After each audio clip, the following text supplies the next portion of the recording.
Not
on my phone or my laptop, either one.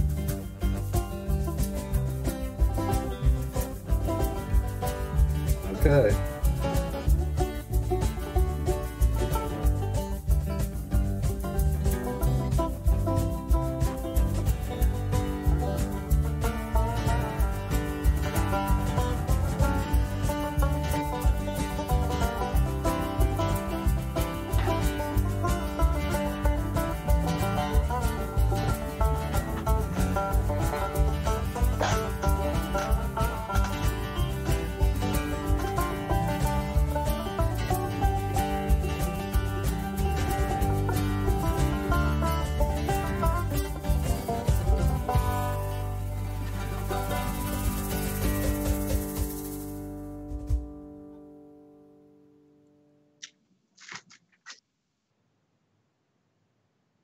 Doggone it. Hey, YouTubers and friends, guess what? I forgot to unmute my mic.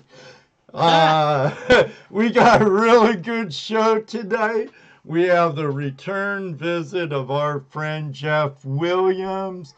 Enables. Slim is feeling a little skinny and bony tonight, so he ain't gonna be making it.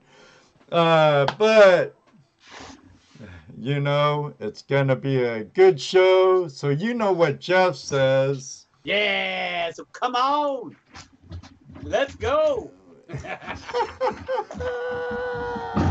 We'll be right back.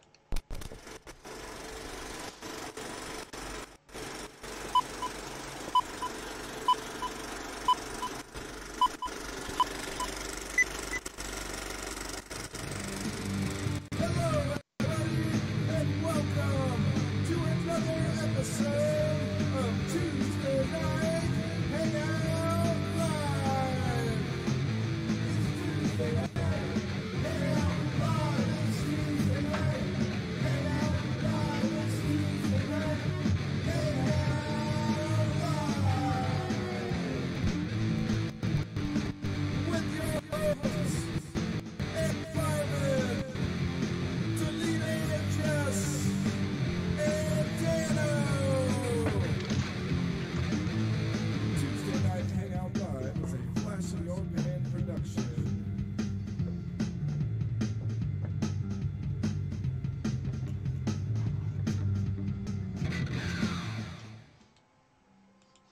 All right, welcome to Tuesday Night Hangout Live with Toledo Jazz, Dano, and I, and the return of our special guest, Mr. Jeff Williams of AskJeffWilliams.com. Oh, I know it's going to be a great night, and sorry about the lagging right now. It is what it is. I'm still working off my old computer, so I don't want to get in on what's going on with my newer computer because I don't want to be depressed. But how was your week so far, Dano, Jesse? Any special news before we bring in our guests? I'm 'Cause alive. That's about it for me. You're alive, Jesse? Yeah. Yeah, I'm alive. I I've work been 26 working hours on. straight, so Yeah, I don't work. I'm retired. yeah, Sorry. Jesse's got the We easy life. know, Jesse. We Yeah, right. know. No, well, I've been working on our what used to be my granddaughter's bedroom, turning into my wife's office / crap / hangout place.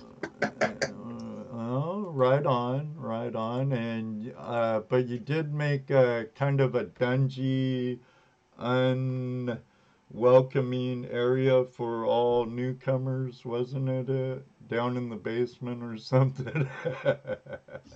Yeah, the new basement. Yeah, I've got to put the shackles up yet, but the basement will be a spare bedroom for wayward kids that decide to come back. But Yeah. no. Yeah, just working on the house, getting stuff straight, stuff, winter stuff. Well, Stuff to do well, right inside. on. No, I hear that. I got that new propane stove, heat stove for my shop, so I can enjoy my shop a lot more during the winter time without my accountant and producers saying, "You know how much that heater costs? Blah blah blah. It eats up electricity." Um, Now I pay for all the propane, so she can't say nothing. Um, but we have a new member to our Patreon family. Oh yeah. Yeah. Oh. JB or BJ the Crow. Oh, cool. BJ the Crow. I see him in the room. How you doing? Thanks, BJ. Welcome to I see. the We should say Flashing hi of to our Patreon. chat room buddies in there. I see everybody in there. Well, they're So why there's we're Chris. here. Of course, the world's greatest moderator, Mr. Yeah. Modak. And Ron Shaw's in the house, and Luke Duke, and Patrick Moore. Oh, yeah, I see Patrick. And HD Shovel Ed, how you doing tonight? Hey, Ed, There's Judy. Timmy and Scott, all the way from England. Eminem Rodney Frost. House is in the house. Hey, Rodney, and we have our good friend Ronald from Radio. Ladies from Jersey History Hunting's here. Oh, hey, how you doing, our buddy girls? Martin from Al, Golden Pay Ross. Review. Joel's Prospecting. Andy O'Neill's here from Hey, Andy. K-Watt. We Scott. Dig. There's Scotty K-Watt. Yeah, K-Watt showed up. Man, it's growing Hey, quick, K-Watt, guys. Ron, You better Alex, tell them now, Ed. Randy, Scotty, Tony. Tell what? About 60. You better tell them. Oh yeah, we're 10 Get them away. jacked. We're 10 away. So I have a gram of gold here. This gold was found by me on No Tell 'em Creek and others here in the Midwest. If we get 10 more in here, up to 60 viewing or more, we'll be giving this away tonight. You can still hit the thumbs up, too. Give us that thumbs up. Oh, yeah. Hey, Mojo Sluice, the wolf, the gold Mojo! We're going to have to get Mojo and the rest of the New England crew. We made the trip out to New England. Ed, Now you're they about to need give it away. Now they need to make a drive down here. Jerry from California Motherlode, how you doing tonight? Patrick's Truesdale. You want to know Jeff who? Luke Duke. Luke Duke's in Jeff here. who? Jeff who? He knows who. Everybody knows who. Oh, look, I got my. Am I still froze? Yeah. Yep. Oh, well, I got my mug that I won from Gold Prospectors Face. The CC mug. I got that. I was hoping to show it tonight. Darn it. Wow, man. We have Audrey and Rach here from the Jersey History Hunters. Dan Zoller, Dredging Sucks.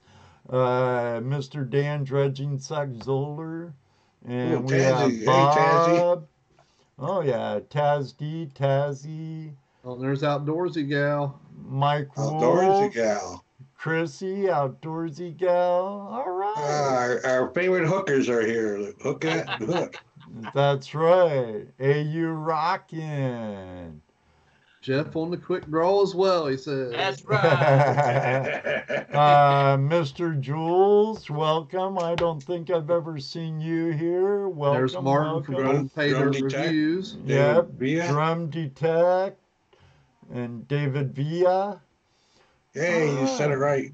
Yeah, he gave me the correct. He's older. He gave me the correct pronunciation of it. J Mart. J Mart, how's it? I'm seeing 56, Ed. You might pop this one early. Yeah.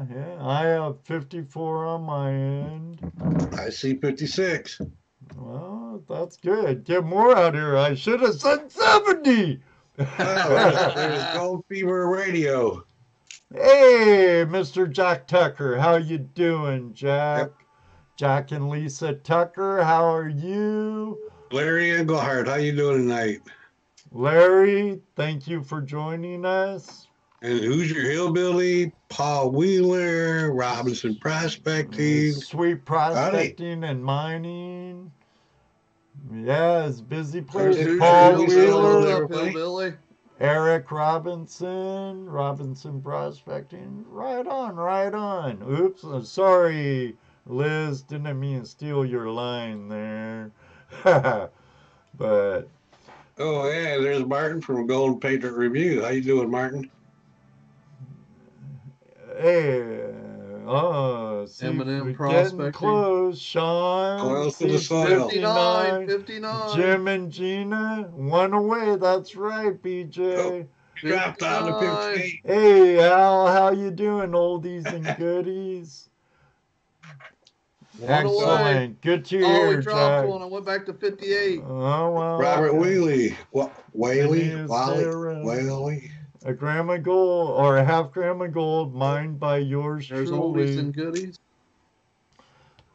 Oldies and goodies. Mike Wolf is Mike in the Wolf. house. Rodney Whaley. Oh, well, Jaron New says names. 60. BJ Crow says 60. I'm Andy seeing O'Neill 59 says on mine. 60. I still see Jace. 50. Oh, I see 60 now. There's 60. All right. There's 60. did it. Okay, let's hold it Granny for did a it. while. 61. We're going over. Hey, our Don't good tease them, friends. Ed. 61. Don't tease them. All right, everybody. I said it. I'll do it right now. I don't have Binder or anyone to guess any numbers for me. Well, my I'm camera's full. You froze, want me so to do it? I can't do it. I can do it. We have how many in here right now? 61. Okay. A number 1 through 70. 1 through 70. Yep. 1 through 70. Gotta wait now. I've got a number wrote down, but until Ed tells you to go, you can't go.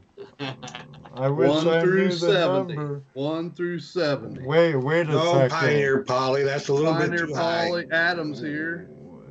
So Hey, you're Al. keeping an eye on it, right, Dano? I'm Since you're watching the it only right one now. that knows the number. All right? When When Ed says I go. say go, when I type in go, anyone after that is the go.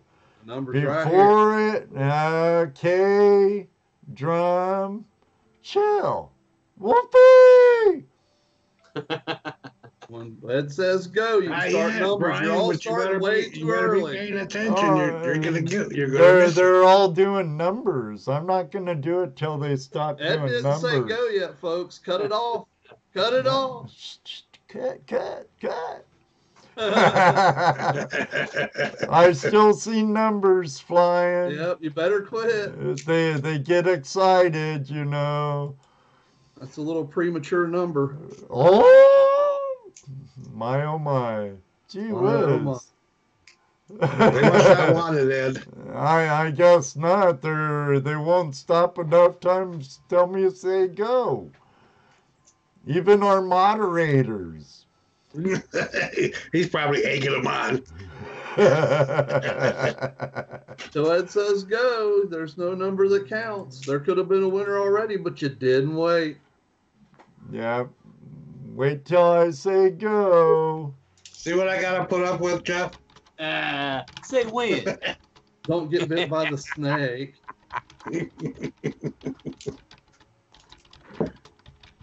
I ain't seen Ed say go yet, and they're still. I haven't said Now they nothing. go, stop. I said, wait till I say go, please. Stop for a minute, and they still go. Now watch, you'll start putting it down because you said go up there.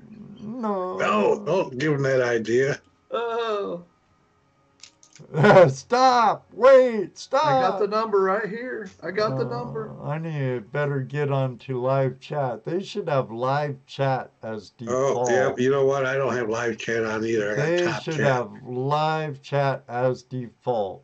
I don't know why they don't. Your top chat just comes up anyway with the numbers. It's just a little slower.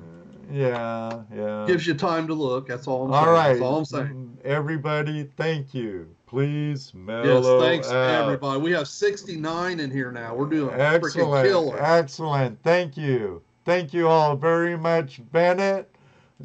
I see a bunch of the West Coast Motherlode Prospectors. Chris Juan's outdoors. How Son you of the doing? Motherloaders are in the Mojo house. says he's getting dizzy. Dang it. Come on. Okay, Chris. Chill out. Wait up. Hold on, Chris. Hold on. Back up a second. Back up.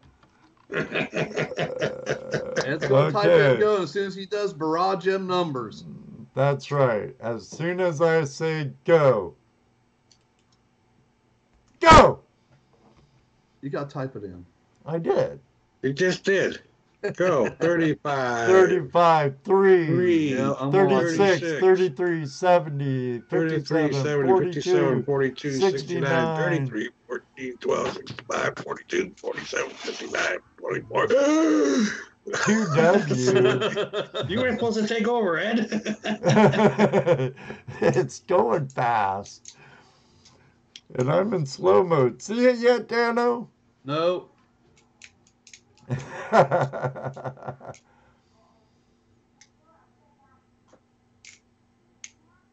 I know last week was hard, but I caught it as it went by real quick. There it is. What is it? Where's it at? I wish I knew. I could I help don't look either. for it. Hope Dano took Evelyn watching. Wood's speed reading dynamics.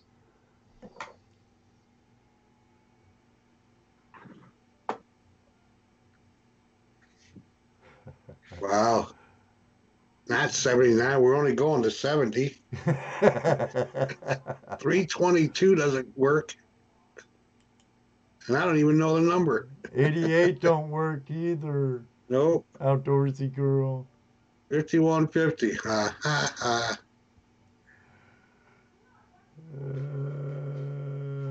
Wow. See it yet, Taking a Dano? while. No. They've been all around it, but they ain't hit it yet. And I will go back and check to be sure, folks, but I have not seen it yet. Yeah, I'm sure our moderator, Mr. Lodak, will help us go through, check once we'll all check once we know.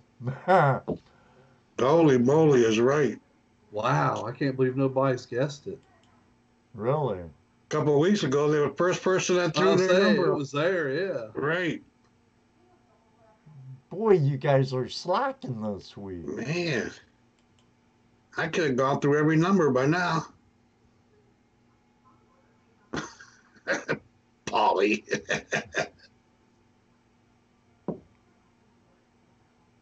Holy cannoli. Oh, right there. Got it? Mr. Jules. Mr. Jules. Jules. Let me What was the find it number? again. 52. 52. Mr. Jules. Check me, guys, but Mr. Jules. Oh, I see everyone. Brian with 52. How far down? Oh, I don't know. Let me look. So I said, look, guys, go back and check, and I will too. But I hit Mr. Jules is the one I seen come up with 52. Okay, well, I put in stop, so... Let's see here. I see Ron F with 52. Brian had 52, but that I'm going to go all the way to the top as far as it will let me. That's what I'm going to do too. But I hit Mr. Jules is the one. Mr. Jules at 52. He's up higher. Wow, there's a big lag. It won't let me go any higher than that. I'm rolling back down through too.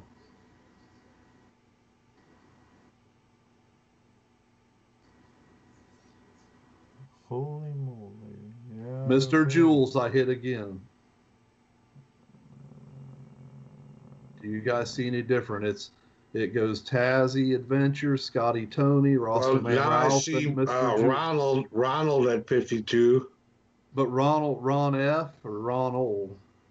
Ronald. And where is he at on the list? He's way up here near the top. I see Mr. Jules right after Rasta Man. Right, and that's the 52 I see. And I just went back as far as I could and didn't see any back farther. I'm looking. I'm still like looking. You said, I saw you dancing all around it. I see. I see 53s and 51s and. Before that, Jesse. Well, I don't know where we're at. I'm up by. Outdoorsy Girls got 12. Gold Fever Radio's got 19. Mr. Jules got 27. Ron F's got 37. Then Ronald has 52. So I don't know where you're at. Oh. See, and I'm not at the beginning either of the chat. Well, unfortunately, it won't let you go all the way back to the beginning. So I don't know how far up you are. As far as I can go up as far as Patrick Truesdale with 24. And then down east with 85675 Yeah, the farthest I can go back is Mike Wolf with 29. Okay, I'm all the way back at J 70. Mart. I'm all the way back at J Mart at 31. Okay. And then ERT was 20 and Sweet Prospecting and Mining was 21. There has to be an easier way. So I'm where Jesse was. I'm gonna have to get me a chat bot. And I am looking down through here. I hear old Itchy Finger. Oh yeah, I hear that 6-shooter spinning back there. He's gonna shoot us a winner. Yeah, see, still Mr. Jules is who I keep coming up with. Your call. All right. Yeah, unless someone else in the chat knows better. I went all the way up as far as I could, and it was Mr. Jules that I came first with the number. Jerad, do you see anything else, sir? You'd be the last person we can rely on. Paulie, 67,586,744. That was close. Yeah, and I'm back down to where I said stop. So, and Jerad, if you could help us out and double check that, that'd be greatly appreciated. The world's greatest moderator, my brother James Van Cleef of Angry Prospectors in the Oralville, California area. Welcome to the room, brother. Yellow Dog Mining, welcome. Sean Belham, butchering names, sorry. Our good friend Rodney House, Will Detect. Well, hey, Hook, that says you can go all the way to the top where it says go, where you said go. Okay. I wish This is the first could. one I got, 52. There's a lot of people saying they had 52. Yeah, of course they are. Well, I went up as far as I could, and the only one I see is Mr. Jules. Right after 50. Whoopi says coils to the soil. 52.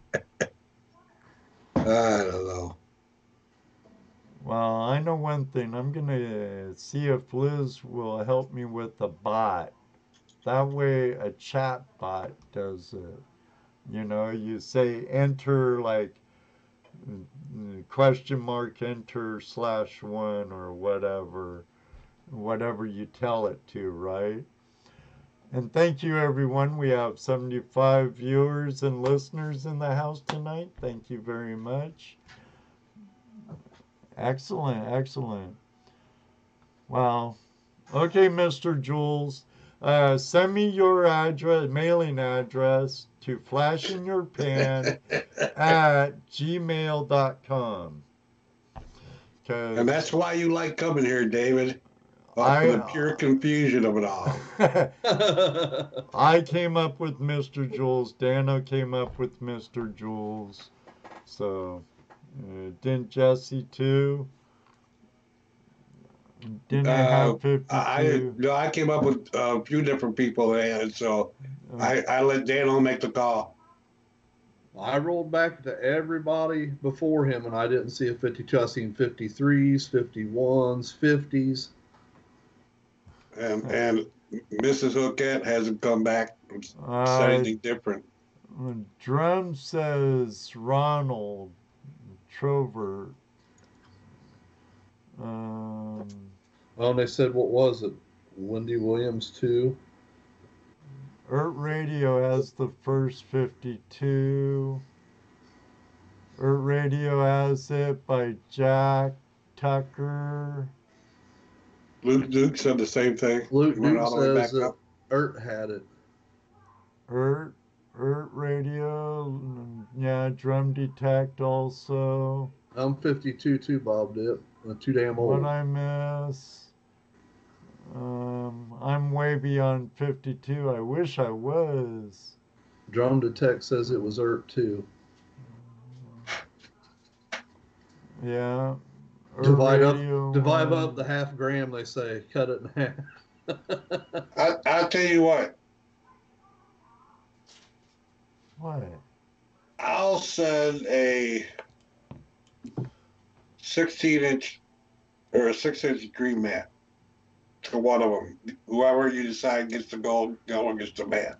Okay, let's have them choose. Mr. Jules, since it's between Jules and Ronald, who wants the gold and who wants the mat? I'll even throw in a micro mat. Or I mean,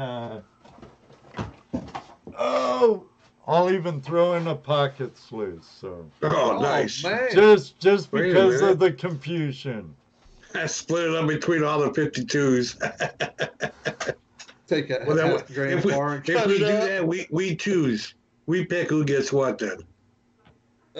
Mrs. Hookette saw Ronald first. M&M Prospecting saw Ronald first. Bob says, just give everyone here a gram. That's what Bob says. Yeah, you supply the gram, buddy. I'd be glad to do it. All right. Well, Mr. Jules, Ronald, our friend Ronald, call in right now, please. Mr. Jules has put up number 12 again. Still guessing numbers. That's right, T-Name. With the mat, you can get more gold. Hi, Charlie Reiser, Sandy. You have a micro mat with you, Jesse? He's frozen again. Yeah, I'm frozen again. No, I'm not. I don't. Not the micro mat. The 6-inch, 6x16. Mini mat. Mini mat. Right. 6x16. Mm-hmm. Still guessing. Mr. Jules, you'll win something. Tell you what. Ronald, since everyone in our back checker. Hey, Paul's here. Long time no see. T-name. Ronald, call in. We should give Ronald the gold. Well, he says, I'll take the sluice. The pocket sluice? The pocket sluice? Call in, Ronald. Call in. Or I'll call you. Just call. All right. Jeff, are you having fun? Oh yeah. Okay. Since I had a couple drinks, it's good. It's good. I'll call Ronald. Hello. Hey, Ronald, how you doing? Congratulations. Sorry about the confusion, our friend. You have your choice. Do you want the mini mat, or the pocket sluice, or the gold? Yeah, pocket sluice, because I have the mini mat and the banjo pen already. Remember? That's the micro mat. Yeah, I got the micro mat rather. Yeah, I'll take the mini the dream pocket sluice. All right. Because then I can find more gold. Okay. Right. I'll get it sent out to you, Ronald. I have your address, my friend. Hey, time. You know what next week is, right? Next week. Yeah, right. Next week. No, it's a federal holiday. They're on holiday right now. Guess what else it is, though? I don't know. It's my birthday next week. Oh, is it? And it's a federal holiday, but it's my birthday. And you'll admit that? I wish I could have had a better birthday than that one. Come on. Is it on a Tuesday night? No, Monday night. Oh, well, Kevin, Tuesday night, we'll sing happy birthday to you anyway. So wear your earplugs. All right. All right. Now, I'm going to give this grandma gold to Mr. Jules for the confusion. All right, there you go. Yeah, thank you. Mr. Jules, please email your mailing address to flash in your pan at gmail.com.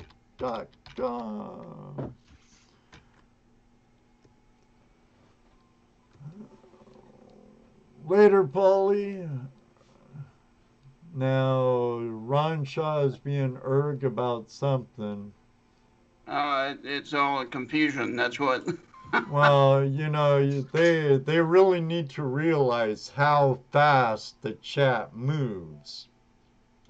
And doing it this way, we can only be as fair as we can be. It can't go by their chat because, well, in a way it can and can't. We'll have to double check with it. And we did.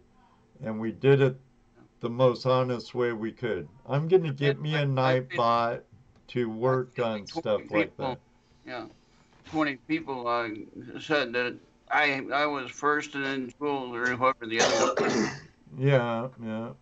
Well, So I didn't even know myself. I would just I knew I had said that number, but I wasn't sure. Chris, the lag will last as long as the lag lasts, as long as the audio's good. Please deal with it. You have to remember we're on prime time on the biggest search engine in the world. You think your lag is bad? Ronald just showed up on my screen. Riding the wagon wagon. That's how far behind it is. Well, there's also that live. If you go over to where the mute and play button is, where it says live, you can hover your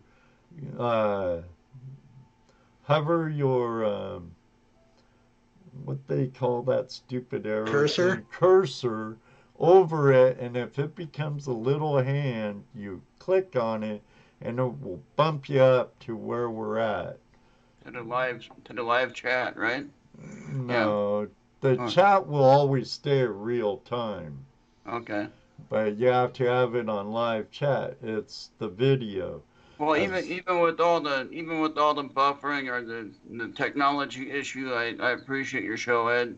And we appreciate you too, Ronald.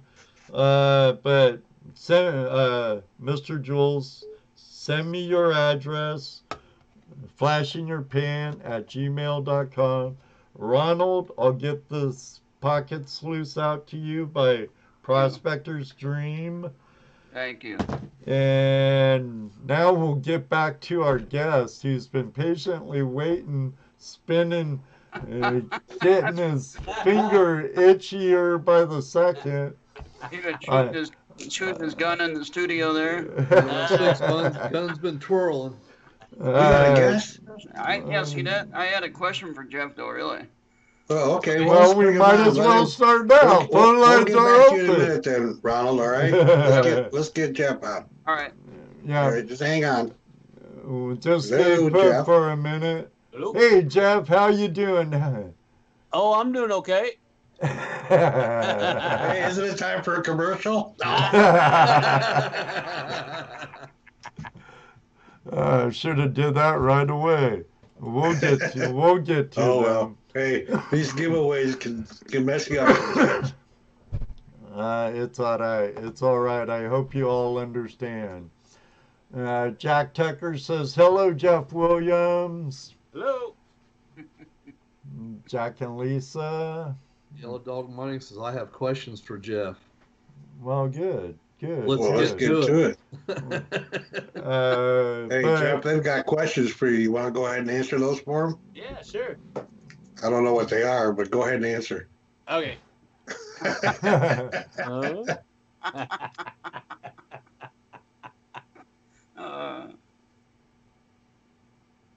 Jeff's hat, a red head brand hat. What? Is your hat a redhead brand hat? Well, What brand is your hat? let's take a look at it real quick. Uh-oh. It says, Says, I can't take it off front of everybody. What the heck? there. Yeah, it's a red hat. There you go, Mojo. That Mojo wanted to know that. There you go. You have a question for Jeff? Yeah, we have one caller ahead of you, so could you please hold on, please? Sure. Thank you. Okay, Ronald, get your question out of the way, please. Hey, Jeff, I was wondering about that book that you put out for your premium Patreons. I never got a copy of that book. You mean that one right there? I never got a copy of that book, Did man. you buy it? No, I thought we were going to get it because we're a premium patron. Oh, no.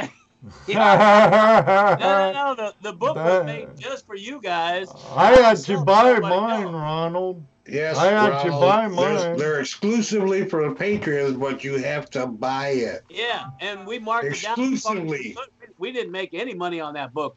And the if book's you asked only, really what is it, nice, $23 or $25, and it costs more than that to manufacture them. So Where do I find it? At Amazon or what? no. No. We it's through the Patreon site only. We don't sell it on Amazon or nothing like that. It's just through the site. And I think we made like 300 or 400 of them, and that was it.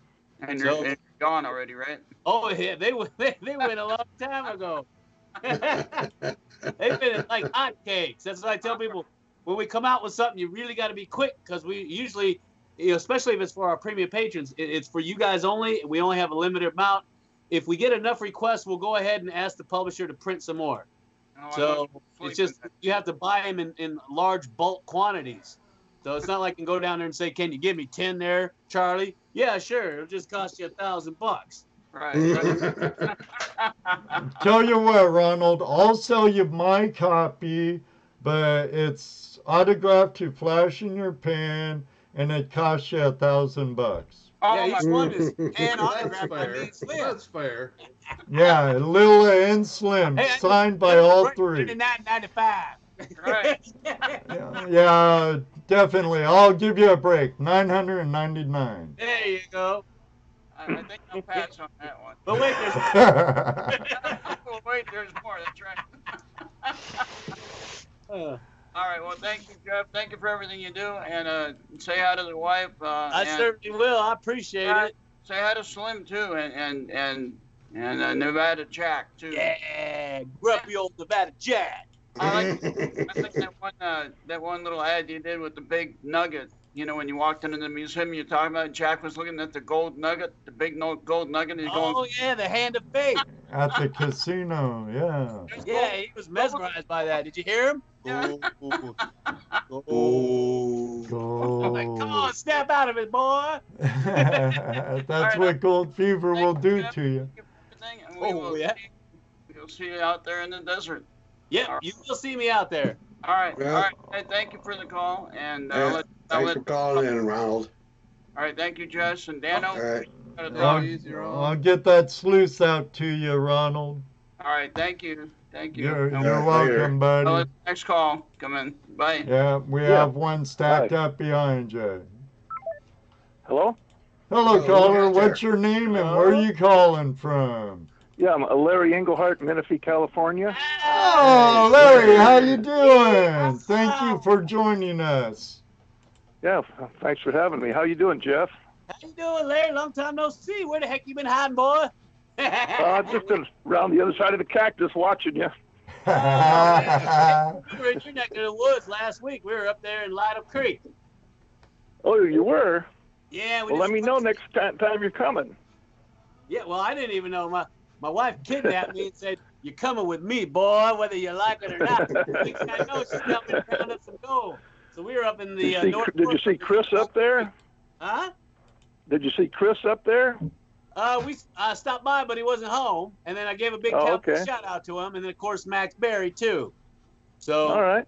And we were going to take a run over to San Gabe's, but I figured it would be really busy because there was so much snow coming down. Everybody wants to go play in the snow. Oh, yeah. That's true. Well, I had a question for you. Anything you want. Okay. When do you decide to use a PI, when you're nugget shooting, a PI machine over a VLF? Depends on the mineralization, and it depends on how deep those nuggets are.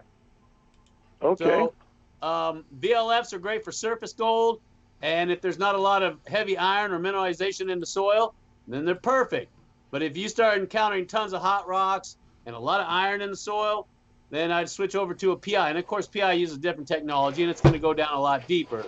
And your bigger nuggets are always going to be found deeper. Okay. So, Well, I know I did a lot better when I was using your PI machine over my VLF. I like that green machine. That's a good one.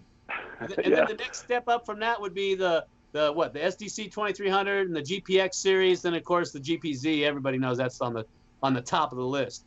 But the VLFs are not bad. They have their place, and we use them a lot in load mines too because we don't have a lot of issues. And I remember I told you there was a secret to that. You could ground balance on your hot rocks. You lose a little depth, but it cuts that chatter out. Okay. So now my next thing is I got to win one of those PI machines from you. My day's got to come. I'm in that drum too.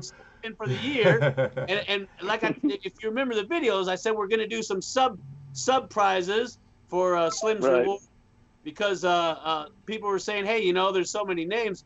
What about the rest of us? Well, okay, we'll do some sub ones like books and smaller stuff, just so everybody feels included. Okay, sounds good. Well, I'll let you go on to somebody else. I don't want to hog the conversation. No, it's always a pleasure, Larry. I love having you out. I'll see you. Maybe I'll be on one of those Northern California ones. Yeah, you know what we're going to be doing up there on the fence. Yeah, there you go. Oh, okay, I'll see you later. I hope you're not afraid of water. As long as I'm not under it. Okay. How you going to get the gold, son? All right. Always a pleasure. Okay. Always a pleasure. Okay, tell your wife hi. I will. Thanks, Larry. Thanks for calling in, Larry. Have a great day. Thank you. All right, you too.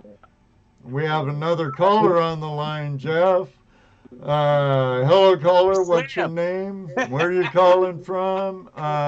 Turn down your volume as much as you can, or wear earbuds, please. I'm getting an echo. This is Mr. Jules calling in. Oh, hey, Mr. Jules. How you doing? I'm doing fine tonight. Thank you. Oh, you're welcome. Remember, email me your mailing address so I could mail off this half-gram of gold to you. I didn't catch the full email address. Could you repeat it slowly, please? Yes. Flash in your pan, all together, all lowercase, at gmail.com. Okay, got that. First time listener tonight. Oh, well, cool. Congratulations and welcome to our audience. Glad you're with us. Well, thank you again. More than welcome, sir. Do you have any questions for any of us or our guest? No questions tonight. I'm just listening for the first time. I'm going to sit and listen to all of them. Oh, excellent. Well, thank you for joining us and congratulations. Yeah, congratulations. Okay, thank you again. Bye-bye. You're welcome. Bye-bye. All right, Mr. Jules, thank you very much. Always. Am I back now? I think you're back. I don't see you. I see a rock with a miner in it. Well, here That's me. All right. See any questions in the room, Dano, at all? I saw a bunch of them myself. Let's see if I can find any. When you getting out to California, they want to know. Yeah, And I'm from California Gold Rush. Sounds like I thought I heard something about America River coming up when he was talking to Larry. Or Feather. Oh, no, Feather River, which is still California. I got plans for that. Yeah, Adam said Slim and Petey could meet up, but I'm afraid Slim would be missing a leg after Petey. I love Petey. I love that little sweater he wears. He's a cool dog. He's every time he's a good boy. He jumps on my lap and just sits there. He just sits there. You know. I gotta get me one, but of course Slim ain't gonna like that. You know, you have to keep unburying them. Nah, I know, right? The blue Beetlejuice. I saw a bunch of questions going on. Didn't write any of them down, did you? Tazzy wants to know how can I find more gold to beat my older brother? The Nugget Brain Challenge. Find out where he's hiding it and take it. The Nugget Brain Challenge. Brad, Tazzy Adventures, him and his family, Sarah and all of them, they're from Tasmania. So they're having a competition on who gets the most gold by the end of their season. Right now, Tazzy, I thought Brad was in the lead. Tazzy Adventures, but that could change at a moment's notice. They've been doing a lot of sniping lately, so I know you're mostly a hard rock miner. Yep. Since you're in a pretty arid part of the country. Yeah, I got no part. So it's killing me too, Chris. As long as you can hear, that's what's important. Yeah, that's true. Yep. Ray showed up. Ray Rusall. Ray Rusall, our buddy from Juneau, Alaska. Bob will be leaving in a little bit because Oak Island's coming on. We already know that. Right. They're going to find wood, Bob. They're going to find wood. Hate to spoil it, but they're going to find wood.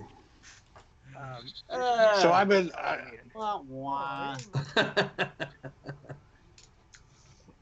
I've noticed. There's been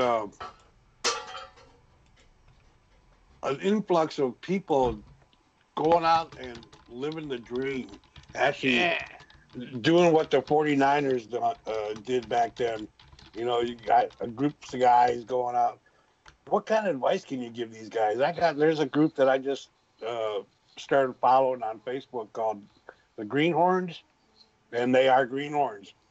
You know, but they're going out to a piece of property that's claimed, and the claim owner is going to help them out. Going to be there for a few months, I guess. What kind of advice would you give someone for doing something like that? Who, me? Yeah. Or Slim. Slim. You know. Well, it's real simple, actually. I mean, first of all, they got the claim owners that permission to get on out there, so that always helps. And of course, if the claim owner knows anything about his property, maybe he can tell them, you know, so they don't have to look in the USGS reports exactly where the gold is traveling in, or maybe it's been left behind. Like I said, I don't know the location, if it's a glacial deposit or if it was from erosion of a hard rock deposit or alluvial deposit. I don't know. But my point is, for greenhorns starting out, and it's funny, we're going to do something like that for a class, and I won't get into that because I don't want to let the cat out of the bag. But what they got to do is, first of all, know the area, research the area well. If they can talk to the homeowner, that's great. If not, they got to research that area. They got to know, first of all, where was the gold traveling in? You got to know everything you can about that gold. Was it coarse? Was it fine? Was it known to travel with heavy black sands or no black sand? I mean, the list goes on and on. I could go here for an hour. So once they understand that, then they got to understand sampling. Sampling's the next thing. And then they got to sample all the areas that look like good traps based on the research that they did. Because I've seen some gold in gullies and arroyos, and I've seen gold on tops of hilltops. So that's where the research comes in. Then they do a sampling program where they start to see and map out where the deposits are. And after about a month, you'll have a three-dimensional map. If you keep good records, that is. You'll have a three-dimensional map of where all the deposits are. And then you can go in there on the right time of year. And then you in the bigger equipment and then work the high-grade areas. And by the end of the season, you should be able to clean up really well. Now, that's the short version. There's a lot of variables involved, of course. And there's not a one strategy fits all, because Mother Nature can do what she wants to do. She can put that gold anywhere she wants. Right. So, well, these guys are going up to Alaska. The claim is up in Alaska. It's from what I understand, it's a gold mine claim that's been worked in the past. The owner's going to be with them. How much of a percentage are they have to give the owner? That's probably personal, and I don't ask those questions. Most of the time, it's 20%. That's on them. Are they doing all hand? Or are they bringing in heavy equipment? What are they doing? Well, they're going to be dredging, so they're taking dredges out there. Going to be dredging the rivers up there. Okay, that's fantastic. I'm assuming 4, 6, 8. Do you know? I think the majority. There's actually 4 of them. I know those the guys. The size of the dredges. I think they're going to be using 4-inch. I'm not sure. And they know how to dredge, right? They're not that dude. They don't. No, dude. Look, I asked them, "Have you ever watched Jeff Williams' videos?" And they go, "Jeff who?" Well, they better learn so fast, or they'll be drowning in that water. They're so greenhorn that they're just now learning what kind of equipment they're going to be needing. Wow. So, I mean, they're really greenhorn people. So, I of course, I sent them to you. I think they just subscribed to your channel, too, because they literally didn't know. They didn't know who we were. Not that we're anybody, but they'd never heard of us either. So these guys are really greenhorns. Wow. I mean, you know, I hope somebody's there to hold their hand, because dredging is not you just jump in the water and learn. Right. I think the claim owner is with them. The claim owner is going to help them through. He's going to be working with them, from what I understand. You know, so you know, it's just a group of guys that I'm going to be following on Facebook. I just thought maybe You got to worry about bears up there too. It's not like backyard or nothing like right, that. Right. No, Out they, in the wilderness. they're aware of. They're talking about the kind of arms they're taking. They're talking about, you know, all the stuff that they're doing. It's Do they know each other? yeah. Well, three of them are related. Because there's another factor called Right. the fever factor. Right. Yeah. Yeah. You don't I want see them men getting turn all instantly.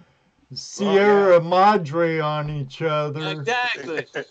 Get all Humphrey Bogart. Uh-huh. Bam. So, Gold they start does finding a lot of strange goals, they can go things to crazy, people. or if they don't find any goals, then they're going to start trying to blame somebody for it. Right. Well, it's two brothers.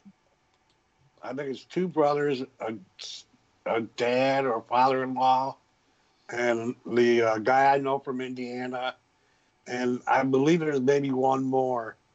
So, you know, I you know, maybe I The wish family I could wish be them the luck, most you know. dangerous ones. The only advice I can give them is watch a lot of YouTube videos on dredging and get Dave McCracken's book. He's really Oh good. yeah, yeah. Oh it's a good yeah, book. Good book.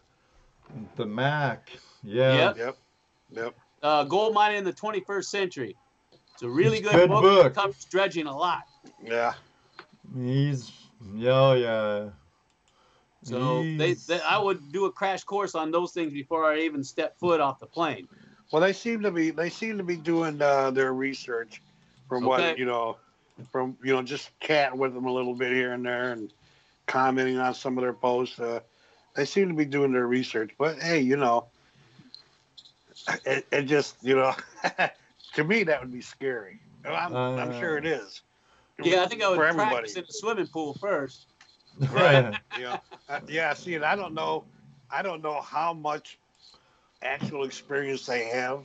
It doesn't sound like they've got any.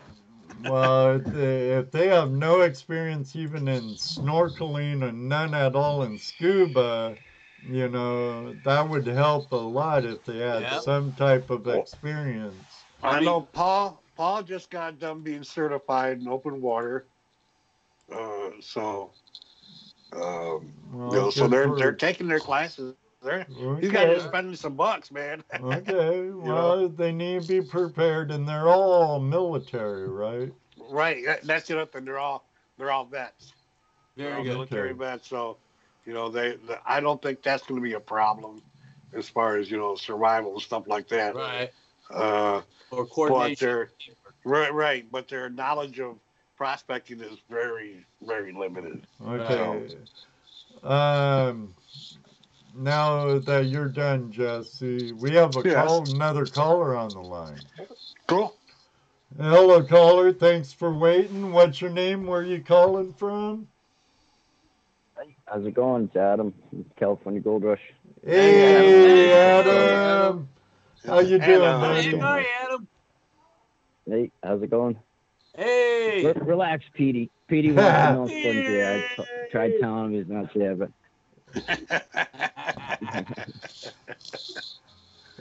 Petey. I love Petey. Oh yeah. Yep. So I kind of caught the vibe, but I feel like I was left out of the loop. I keep hearing the stuff about Jeff coming to Northern California, and I kind of felt like that was the situation. Yeah, we got a couple plans going on there up by the Feather, and we're hoping everything plays through. If everything does, by May, we're going to have a group up there and set everything up and do it hardcore, old school. Cool. So, nice. But, we have to wait for the proper legislation to go through, if you know what I mean. Right. Oh, I know. So I know. You're hoping to I think a lot of people are waiting. So old school, like Long Tom and... No, not that old. Right. You're sitting on the property. You're living right there with your equipment. Right. Yep. You don't let it out of your sight. That way you don't got to haul it out of the river every night. You just leave it in there, set up camp, and you go to sleep. Next morning, of course, somebody better stand guard. And then you fire up the dredges the next morning. And hope it don't rain a lot up on the mountain. Go ahead, Ed. Yeah, I was trying to get something together like that as well. Yeah, it's tough because of legislation. Yeah. Right. Yeah. In the area and... A lot of people are ready for it, too. But my biggest concern is is you know that it's going to be in there. There's going to be some strings attached to this whole thing if it even goes through. And I'm curious to see what green the strings are. Yeah, I know, right? It's always about money. Yep. So I'm curious to see how that all plays out. And if that don't work, we got some backup plans too, because I know there's a whole bunch of tertiary, old tertiary auriferous channels that are in California, Northern California, in the Motherlode section, that they were mining, and there's still tons of gold in there. So we got a hold of the landowners, and we're trying to get permission to work those. The EPA shut them down, and so we're trying to see if we can get back in there on a small scale. But they pulled out hundreds of thousands of ounces out of these old tertiary channels under these lava caps. They just had to get up underneath them. So that's what I want pounds of gold. A couple of us know where one is. If you ever make your way up here, gladly bring it down there. I'm all ears because you can't know it all. So I always tell people, if you got information that you think I might like or might want to know, throw it at me on my email. And we've had a few guys do that. One of my favorites is the guy who does a lot of prospecting, or I should say a lot of mine videos. I think it's TRB is his initials on his channel. TVR. Yeah, TVR. Thank you. And he kicked out some, he had a couple videos. I was just drooling when I was watching it. I was like, dude, you're standing on top of oodles of gold. So he says, well, I'm not really into that. Oh, are you kidding me? Oh. So he got a hold of the landowners and got them in contact with me. One of my, the ones I'm interested in is the Sunshine Mine. So. Yeah, you know what I'm talking about. Our buddy Adam's done his homework. Did you see that last video he put? Not last, but a couple videos back, where there was like a sluice box in the drift that came up underneath the old hydraulic workings. It must have been 1,000-foot long sluice. It was the original. Yeah. I was like, dude, you got to give me the coordinates and the permission from the landowner, because I'm telling you that gold. So he said he'd work on it. So I don't want to push too hard. Because you know how those things go. Right. You can get too pushy, but, you still got to push a little. What were you saying, Adam? Well, I'm itching to go out with you, and I got a couple good spots up here, and all right. You have nothing to do, make your way up. We're not too far away from each other now, so. Nothing to do. Well, I would love to do that. We probably book a flight up to Reno, and then from Reno head out to the areas out there. I'm assuming it's out there off of the 49 up north from there. Yeah. Yep.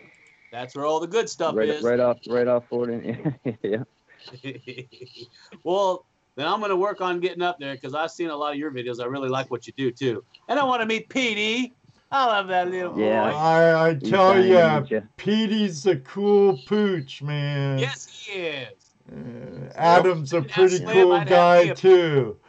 So, you got a bunch of guys that'll welcome you with open arms here if you do. All right, Adam. I'm sorry. I missed we got some good grub on the river too. Yeah. Oh yeah. Barry the chef. Chef Barry. Yep. They don't have to send you some of his balls when you go out there. The best balls, West Coast. California again. Yeah. I sent the balls out there before. They loved them. Yeah, that well, all right. I'll let you open up the phone lines. I just wanted to show my appreciation. Say hi to Jeff and. Well, thanks, Adam. And like I said, I really want to get up with you. I'm sorry I missed you when you came through, but that's all right. There was a lot of snow there anyway when I was. So. Yeah. But we'll hook up. No problem. Right, done. Like I said, I want to see what you got up there. All right, man. I'll stay in touch. Make sure you blindfold him, Adam. Yeah, I know. You know that's not my style. I know. Hey, what kind of place is this? I hear banjos playing. Don't say nothing, boy. All right. All right, Adam. Thanks for coming. You guys have a good night now. You too, Adam. Back on the chat. Always good hearing from you, man. Bye, Petey. Bye-bye. Bye-bye. Oh, Petey. Hey, metal detecting in Alaska. I got Brother a couple Joe's of. in the room. Brother Hey, Joseph, how are you today? Luke Duke. How long has Jeff had that jacket, and does he wear it every day? I sleep in this thing. I thought I saw you got a new jacket in Mexico. Right. That's a brand new jacket. Oh, and he's sporting the new threads. That's right. Nice. Nice. Snuffer holder. You see that? Just nice. Yeah. Oh, nice. Nice. Yeah, made down in Mexico. Handmade just for me.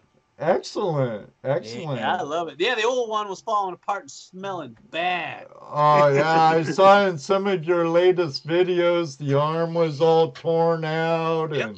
And it was getting rugged. Yeah, I bet your wife, your producer, stayed a few feet upwind from you wearing that old deerskin, huh? Febreze couldn't help that.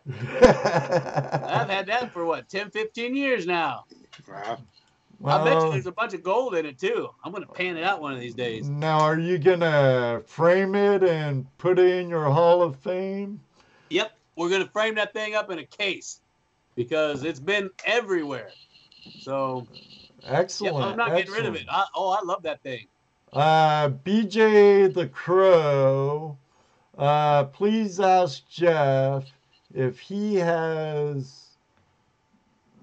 Are you ever gonna plans going to Georgia? Oh, Georgia, yeah. That's over there by the original. That was the second gold rush, I believe. The first one was in the Carolinas. So yeah, we'd like to get on up in there around the slate belts. Do a little. Yeah, that was something else. Yeah, I believe the Reed mine was in the Carolinas. The first gold rush, the Reed mine. First gold rush, Carolinas. Second one was in Georgia.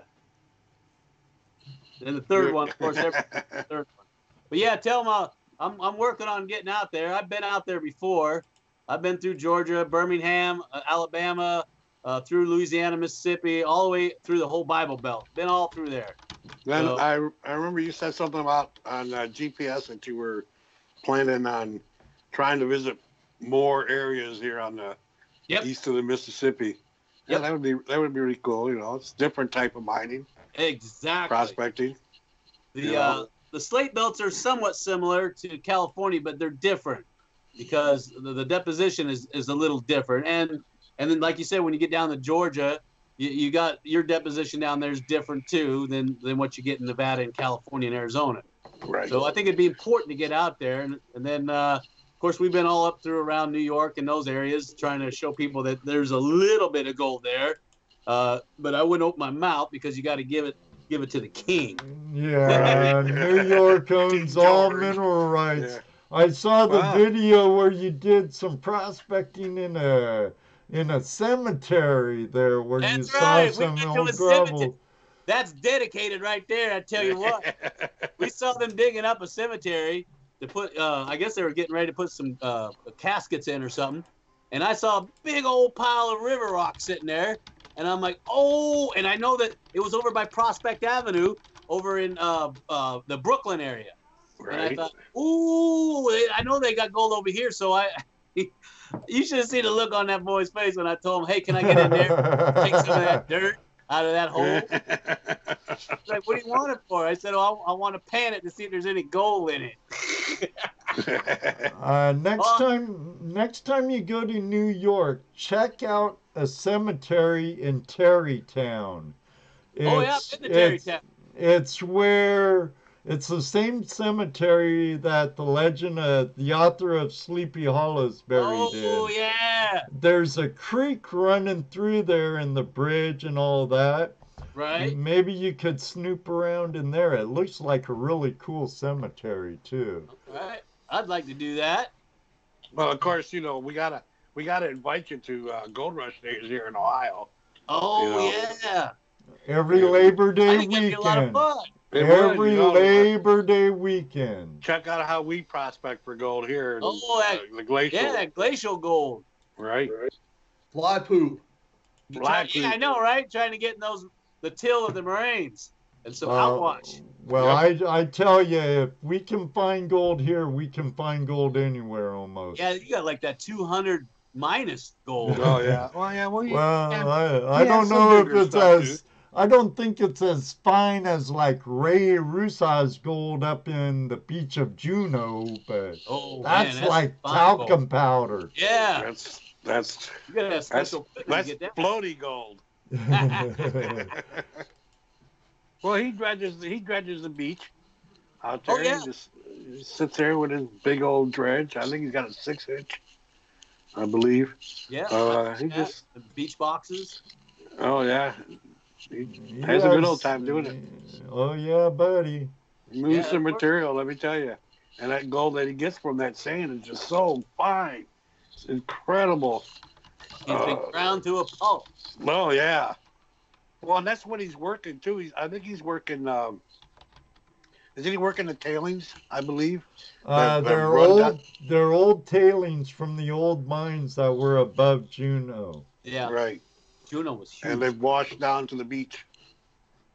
So, good stuff. But yeah, our gold here is not quite that small. We have pickers and stuff too, but it's the majority is fly poop. There was one season you picked like 3 pickers out of the stream. 4, yeah, in what, a month? So no, in one day. Okay, so there goes your. I never want to hear again that all we have is fly poop. Never want to hear it again. Me. Okay, 99.9% fly poop. We have 1% of pickers. 0.01. Yeah, 0.01. There's a nugget around here somewhere, and one day we'll find it. Well, see, and like I've told these guys before, my theory is where we're at, especially where I'm at, the river that's by me, the Maumee River, there's about 35 miles of exposed bedrock. Ooh. Right. But there's no gold. There's no real gold up there. But my theory is that when the glaciers came through, it dropped this huge monster nugget in one of them cracks, and it's still sitting there waiting for me. I like that theory. I subscribe to it. It makes sense to me, because all that when the glaciers receded through that area, you're talking about Toledo and the Lake Erie and that river coming right off there. At some point, some big old nugget got dropped somewhere in one of them cracks.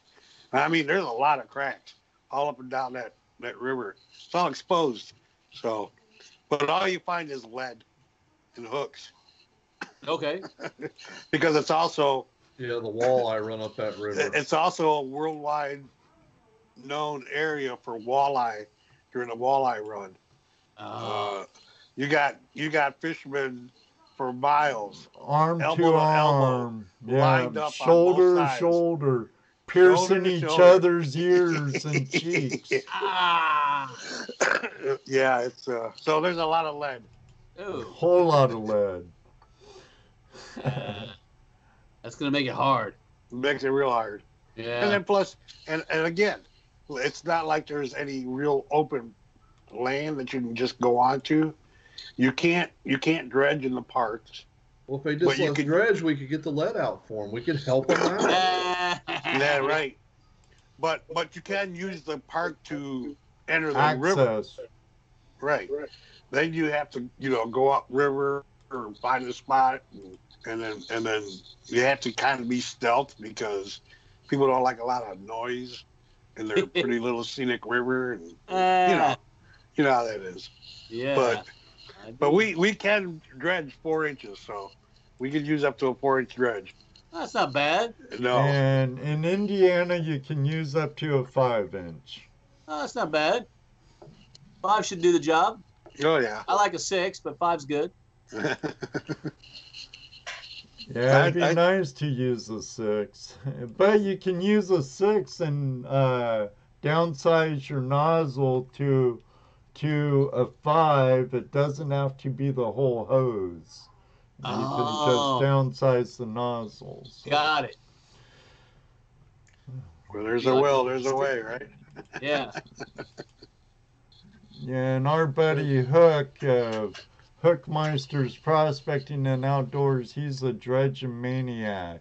I'm sure he's still dredging, even with the snow on the ground. Way to do it. Yep.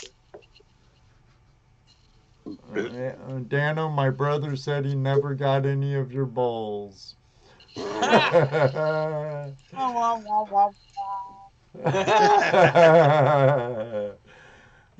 my goodness, sakes alive.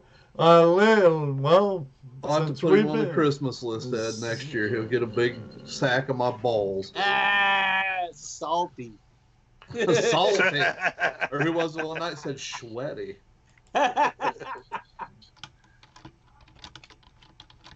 Well, we should do a quick commercial. What do you think, Ed? Yeah, I think we should get them all out of the way and open up the lines. Yep. Get them commercials out of the way. Back to back them end to end. Yeah, I wish. Dude, that sounded painful. I guess we were talking about balls, so the conversation's got to go there. I tell you, Dano makes great they're Buckeyes. the best peanut butter and chocolate Buckeyes I've ever tasted. So I shipped them to California this year. They've been eaten on the Yuba. My balls were in transit. Yeah, yes, Hot Rod Prospector. That is a new jacket he's wearing. Yep. Yeah. Brand new jacket. Made in Mexico. Mexico City, I believe. Just for me. Now you got to break that one back in. We did last weekend. Got to get some holes rubbed in it and a little bit of sweat on it. And the snuffer bottle holder. Luke do says that's badass. So. Oh, thanks. Yeah, I like this new jacket. It moves. It's not all stiff anymore. No, it's like a robot or something. Right. These guys are still stuck on Deliverance in here. Yeah. Well, I know we're having some major lagging tonight. It's prime Gotta buy the time. pretty mouth, boy. And it is what it It don't is. take much to get that ball rolling. Oh, no. Come on, no banjos. I mean, we start off, by the side, right by the curb, so it's not hard to fall off into it. We live there. Come on. We live there. All right. Let's get the commercial said and done, and then we could get back to some phone calls. Everybody will be back right after a word from a few of our sponsors. I'm going to take care of all of them right now. So don't go away. We'll be right back.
All right, this last one's an audio, so bear with us for a second.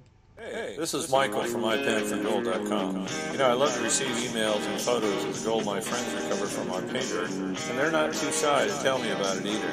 Just check out some of the reviews, photos, and even videos that they have posted on our Facebook page. In fact, here are some of my not-so-shy friends now. I'm Aaron, and I pan for gold. I'm Caleb, and I pan for gold. I'm Matt Martin, and I pan for gold. I'm Erica, and I pan for gold. I'm James, and I pan for gold. I'm Jern, and I pan for gold. I am John, and I pan for gold. I'm Mark, and I pan for gold. I'm Tony, and I pan for gold. This is Rob from Nashville, and I pan for gold. Be sure and check our Facebook page and website for the latest offers, blog articles, and videos. What's in your pan? I hope it's pay dirt from ipanforgold.com. All right, I'd like to thank all of our advertisers, sponsors, and Patreons, because without your help, we could not do a lot of what we do. And I wish I didn't waste the $500 on this tower. I did, because from what I hear, it ain't gonna do what I wanted it to do, and it should have. So I gotta come up with like $1,800 for a good live streaming computer and try and sell that piece of shit, that one that I thought was gonna do it. So sorry people, I'm still on the same old computer, on my laptop, couple of monitors, and the tower I bought that I was hoping was gonna do it is right over there. Jared says, don't come to Utah, Jeff. There's no gold in Utah. There's gold there. No. They say that every week, Jeff. All of our Utah guys, including Terry Carter. There's no gold in Utah. I'm going to make a special trip up there just to show you it's there. I ain't bubbles busted, Jaron. Because I'm going to go there. I am. When it warms up just a tad, because it gets really cold up there, I'm going to go up there and make a video and show you. Yeah, it is there. It's not a lot, but it's there. Jaron, he digs foundations up there in Utah. He digs out foundations, and sometimes he'll come into a place and find river gravel where they're digging. He'll mine it. He'll mine it. Oh, heck yeah. Set up his gold cube and run material. So, yeah.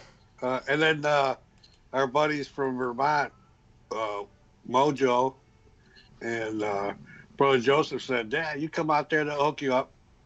Oh, yeah. Vermont. We were in Vermont last summer. I actually did pretty good in my opinion for how little time I worked in this one little brook, Jeff.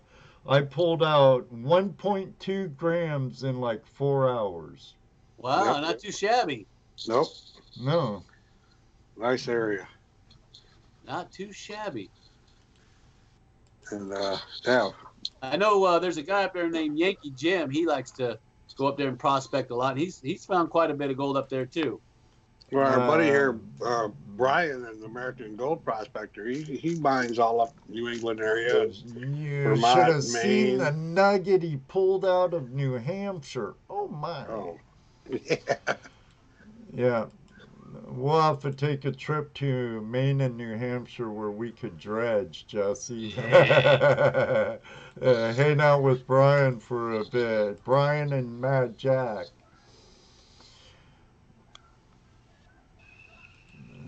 I'm sure they'd have us. Jack Dugan? Yes, from Ice Cold Gold. Yep. Some of him on the GPAA site long time ago.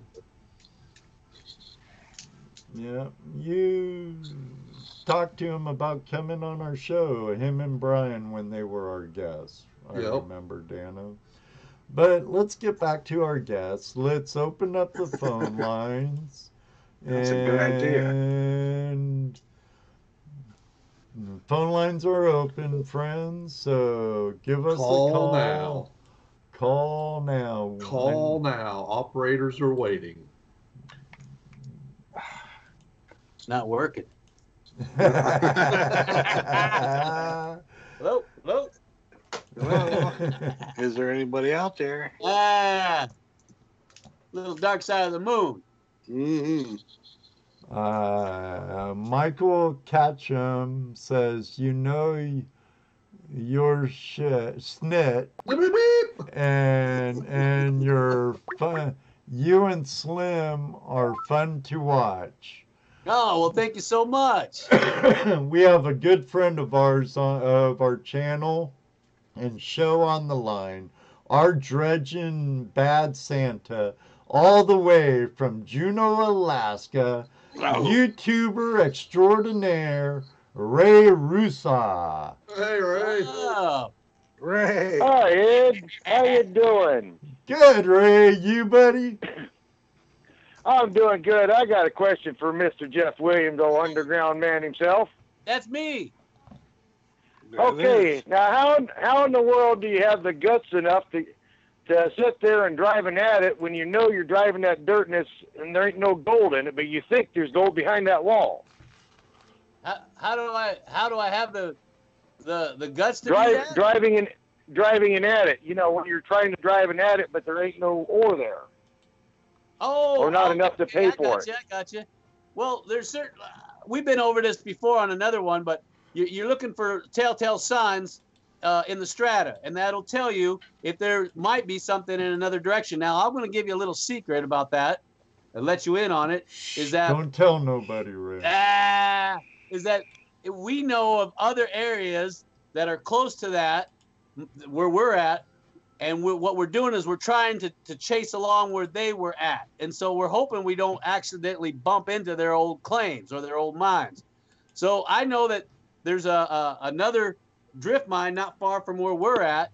And so we decided to head off that way to see if we get even more gold. So we're hitting a rich pocket right now. But, you know, it's like anything when you're finding gold. You know, you get a gram, that's nice. You want 2 grams. Now you want 10 grams. Now you want an ounce. Now you want 10 ounces. Now you want pounds. Yeah, but you still got to sit there and take that pneumatic drill and drill that whole face, and then put all your little tiny sticks of dynamite in there, pop the holes, muck it all out. Yep. And then go through all that yardage to see how you did for the day. That's an awful lot of work for those few grams. But I tell you what, in that pocket, we've been pulling out some monster nuggets. So the work has paid off. I'm really happy with it. So but now I can kind of understand it where you're at down there, because you're kind of drilling into old churchery stuff. Right. But like when they did it here in Juneau, it's all actually hard rock microscopic gold. I mean, it never made sense to me. Now that, of course, you have to have a large operation plant to be able to process that. If you know, and of course, there's numbers and calculations you got to use to figure out, you know, the tonnage versus the grade and all that to see if it's worth it on a small scale. Well, it just always amazed me that the old timers are sit there and they punch them holes, and they work their butt off for not much gold, especially at $32 an ounce or less. Yeah, well, actually, farther back it was $20 an ounce. So, yeah, they really killed themselves. And up there in Alaska, a lot of people don't know this, but you know, some of the Johnny-come-latelys got up there. They only got a small little plot, maybe 5 foot by 5 foot, and it was frozen with permafrost, and they'd have to use either fire to heat up the permafrost or steam jets to try to eat into the dirt, and then they would slowly dig in until they got down to the bedrock, and they would drift along that, trying to chase that little tiny seam of gold. And I've seen that, and it just amazes me the amount of work that they put in to get that. And it whatever I do doesn't even come close to what they're doing. So you know, that was kind of my question, is just how hard you're working for your gold. Yeah, you know, because I know how hard the old timers work, but how hard is Jeff Williams working? I'm working plenty hard, but I tell you what, it's always a thrill when you see a nugget pop out of that pocket, or you go through and you wash the fines out, because you know we always wash everything to make sure we got it all, And it's really exciting to see that. And so that motivates me to get in there because I know that maybe I'm a few inches from a huge pocket. Maybe the monster motherlode gold nugget sitting there. So I'm going to keep driving it. Right. I got to keep going. I mean, when you start getting breadcrumbs and then chunks of bread, you're hoping for the loaf. So Right. I know it's there. I can just feel the 1 ounces. Well, I can speak for myself and a whole bunch of people on the different forums like Gold Prospector Space and YouTube. You're pretty much one of the big wigs in all the mining communities, and we all appreciate your videos and all the hard work you and your wife does. And you really should give Slim a couple more sandwiches. That boy looks hungry. we were talking about that earlier, Ray. You know, he passes right through him, and then the floor of the mine gets muddy. All righty, guys. Well, God bless everybody, and so much. may you always have a flash in your pan. That's right. Take it easy, Ray. Thank you for calling, Ray. Always great to have you call, our friend. Hey, Jeff, our buddy Martin from Golden Pay Dirt Reviews wants to know if you're going to make any more pay dirts available. I knew it. All right, Martin, I know you're listening. Yeah, he's listening. He's in the chat room. He's in the chat. Okay. Oh, yeah. So, I don't know if you guys are aware of this. I'm sure you are. And if you're not, I'll go over it again. We had 9 bags of pay dirt. We don't do pay dirt a lot, but this was special pay dirt. And when I say special, this is like pay dirt you ain't never seen because it's super gene secondary enrichment, and it's in limonite, and the gold is depositing in the limonite. It's actually dropping out and reforming, and it's actually turning into crystalline gold as it drops out. So it's very rare and it's very fragile. So we've had enough to make 9 bags. Long story short, and I told the people who got them, be very careful when you pan this out because the pieces are very, very fragile. They just started crystallizing and regrowing in this limonite. So the people were showing what they got, and it was just amazing what was coming out of this limonite. So long story short, we only had 9, so everybody was coming in and trying to get what they could, and only 1 bag per person, of course. And of course, they all sold out in about 10 seconds. And he wanted one too, and he was hold one for him. And so what we've done is we found a spot where there's a little bit left, and we're gonna put it together for you and get that set up. I'll let you know through the Patreon site when we have it done. And we've just been busier than a 1-armed man hanging wallpaper in a sandstorm. So we just came back from California, and we were out there gold mining, and so now we're here. I got to put the video together, and then we got to go back out to the drift mines and work those, and then we got to go out to the limonite mine, which I ain't going to tell you where that one's at. It's an intrusion deposit. And we're going to try to get that 1 bag for him. So long story short, I know I said all that to say this. I told you I'd try to get you that 1 bag, and I'm going to hold up on my promise. So there you go. I hope you're happy, and I hope it has a whole bunch of that fine crystalline gold in it. And you got to let me know when you pan it out. All right. Hope you heard that, Martin. Sure he did. By too. Hopefully. Yeah, I like Martin's review page that he does, his YouTube channel. He does a pretty good job. Yeah, he does a pretty good job. Yeah, as far as being honest and not not being over dramatic and he tells it like it is, and I like that. Yeah, he does a good job. I tell people about his place. I know there are some review guys out there that aren't quite like that. Yeah. You know, so he's I think he's one of the good ones. Yep. Our friend Ed, HD Shovel Ed, what was the TV cable channel in California he was on? Did you do a TV show in California? Well, that could be a tough question because, a lot of different cable channels and stuff you probably don't know where everything airs, right? Like when you're on Discovery Channel, the Aliens thing, or whatever, right?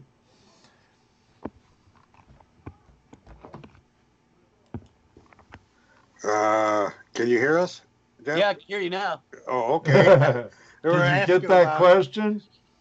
Could you run it by me again? Because your audio broke out, for at least on mine, for a second. Oh, okay. Our friend HD Shovelhead asked, do you know what channel, cable channel, you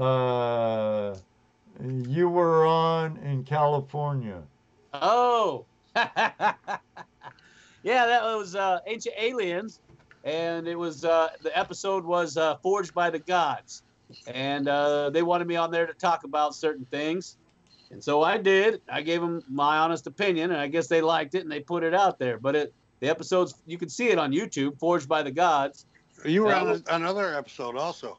Yeah, what they did is they filmed it all in one day, and then what they're doing is they're taking certain sections of my video and throwing it in different episodes so they can string it out. Right. So the first one was Forged by the Gods. I didn't see the second one yet, but everyone's been telling me about it. And then we did a show called Evil Genius. That was, I don't know if it ever came out. And then we did another show called The Tesla Files in Colorado. So I don't know if that show ever came out. Oh, you were on The Tesla Files? Yeah. Oh, I have to check that out. Yeah, it did come out. But yeah, we were up in Cripple Creek when we filmed that. And they wanted to know about the geology of the area, so they brought me out and had me do my song and dance, and it was a really good show. I really liked how they set it up. Did they let you be Jeff Williams, or did you have to be the geologist? Of course not. They're not going to let me be me. Nobody wants to be me. So that's not fair. I look presentable. You know how tough that is. Yeah. Had your glasses on, your hair slicked back. What's up with that? You have to, after watching your videos, right? And then all of a sudden seeing you on a show like Ancient Aliens. And I know the first time I caught that show, I'm going, man, that guy looks familiar. So seriously, I said, well, he sounds familiar too, but you look so different, right? Yep. So I rewound it back to where they said who you were. Oh, it is him. It's my clone baby. Clone baby.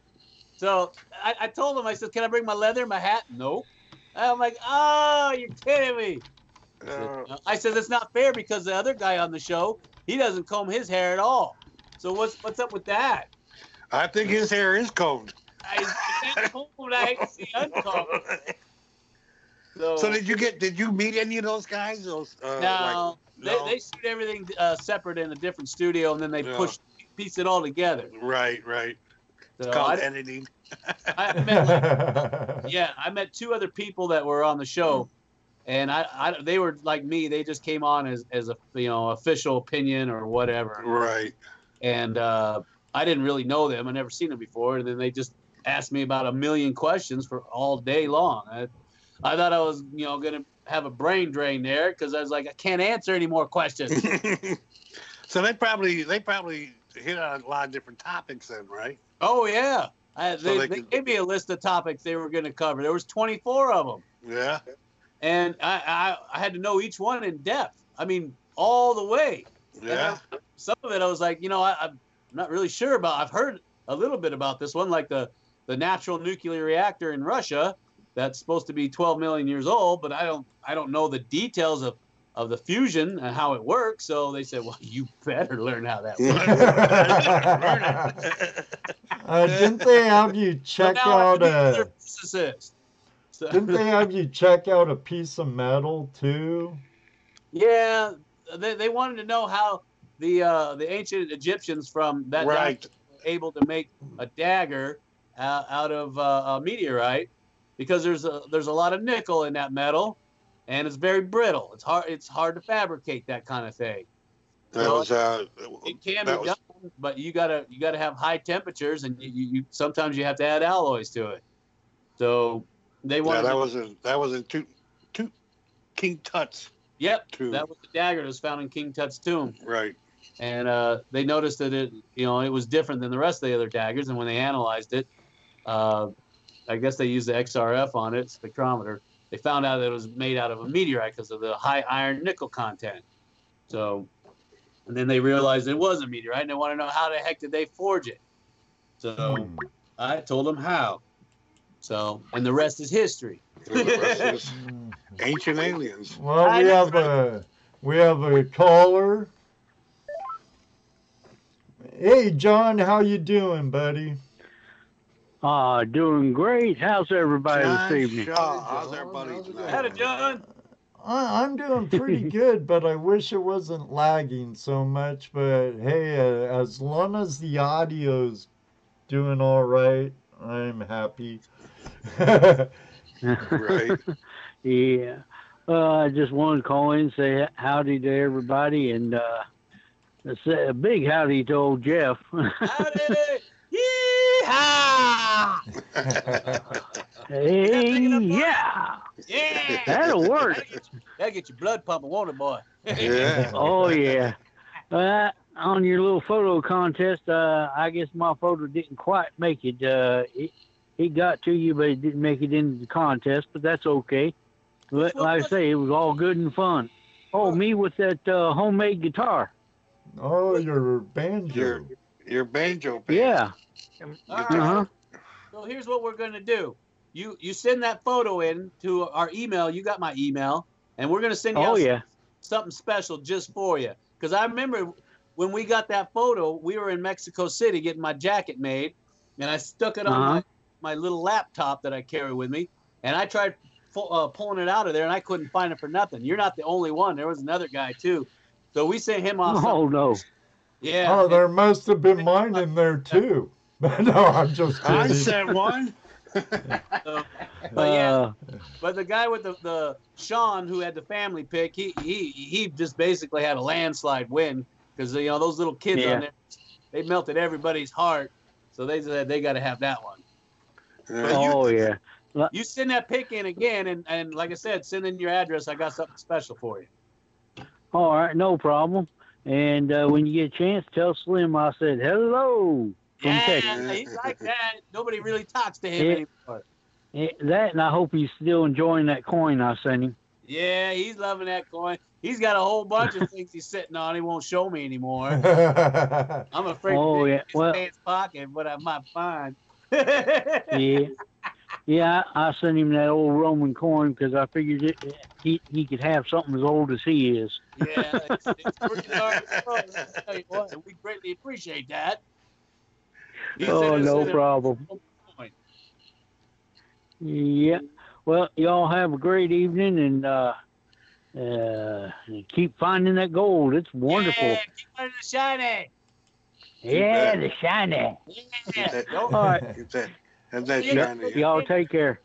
All right, buddy. Thank you, John. Good night. Our good friend John Shaw. Okay, more quick. I've been busy fighting a lag bug on my end, so I'm missing a lot of chat. Our outdoorsy gal. Yeah. It's okay that people do thumbs down. That's interaction, and that all counts. Two thumbs down equal one thumbs up. Thank you very much for the thumbs down. I'm sure it's about the lag, but hey, we're prime time on the biggest, mind you, Google is the #1 search engine in the world. Right. YouTube is the #2 largest search engine in the world. You have to imagine how many millions of people are on YouTube right now. And in our country alone, you have East Coast, in the middle, and the West Coast, coast to coast, all on these servers at one time. And there's more in the factor than just my computer and their servers. It's what you're on too. It's how your internet is. And if it's because of that, the thumbs down, hey, there's nothing I can do. Thumbs down. thank you for the interaction. Right. Because YouTube doesn't see it as a dislike. They see it as interaction.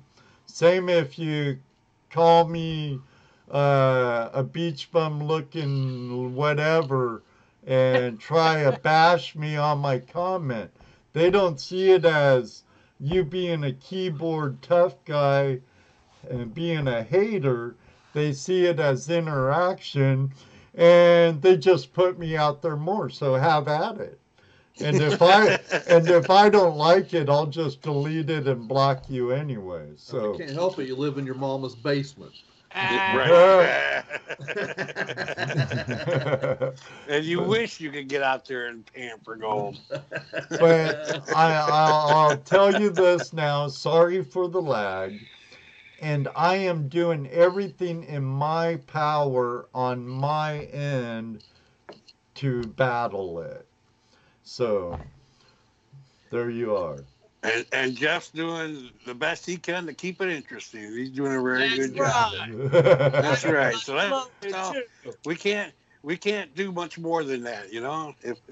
There's other channels you can go to and listen to whatever they're talking about, I suppose. But we like talking about gold and gold mining and treasure ghosts hunting and treasure hunting and all kinds. Lost history and metal detecting. Right. You name it. If it's in the hand of treasure hunting, one of those fingers, we'll talk about it. That's right. And Jeff just happens to be on the hard rock finger. That's right. I got 5 of them. That's just one hand. Jeff's multi-talented. I don't know about that, multi-crazy. It's all right. Just join the group. Nothing wrong with that. They just ain't college yet. You're in the right family, Jeff. You're in the right family. Right at home. There you go. That's how we like it. I don't know if I've asked you before or not. I probably have. I just don't remember. I'm old. I forget stuff. I have CRS. So. Can't remember. Sheep. Yeah, that stuff. Dinola. But you got any favorite ghost towns or stories? I know that. Got a couple. I know you got your own ghost in your own mind. So yeah. You ever get back? I could tell you stories about that, but I'm afraid I'll wake them up. No, we don't want to do that. So I have a question on that regard. So after you're done with this one, I want to back it up with something else. Okay. Well, I can tell you right now, Tommy knockers are real. I don't care what anyone says. So well, you're covering what I was going to ask right now. So okay. I was going to go in that direction. I'm funny that way. So, yeah, Tommy knockers are real. And yes, sometimes we put bread out for them because of what they do for us and what they don't do for us. Sometimes they like to have fun with us, and it drives me crazy.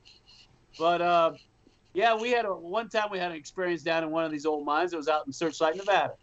We were down there. We were getting samples, doing some video work. And I noticed that there was a breeze had come through. And I thought, well, that's kind of odd. We're kind of far down, about 400 foot. I can't believe any draft would be down here. But didn't think much of it because I got things to do. Well, so my wife was trying to film me, and we were doing a shot. And she looked over, and I wish you could have seen her face. She had this look on her face like, I guess you know what I'm going to say, like she saw a ghost. And I looked over. For a second, I saw something, and then it disappeared. And it kills me to this day that she did not try to film it, but there was something standing there. It wasn't a body like you would think. It was more like a silhouette, and like the outer silhouette of a man. And it was about maybe a little taller than me, and it wasn't glowing or anything. It was more like a dark silhouette. That's the only way I can describe it. And I saw it, and I thought that can't be real. And so I blinked again, and it disappeared. And I just, the hair on the back of my neck stood up. And I said, did you get that on film? And she goes, no, I was getting ready to run. What are you talking about? And so I thought, you know, should I be the ballsy one here and try to communicate with it? Well, I can tell you this firsthand. You know, I've seen plenty of gold shows, and I don't know if that's real or if they're staging it, but when you're down there that far and you see something and you feel that, it's almost like electric energy in the air.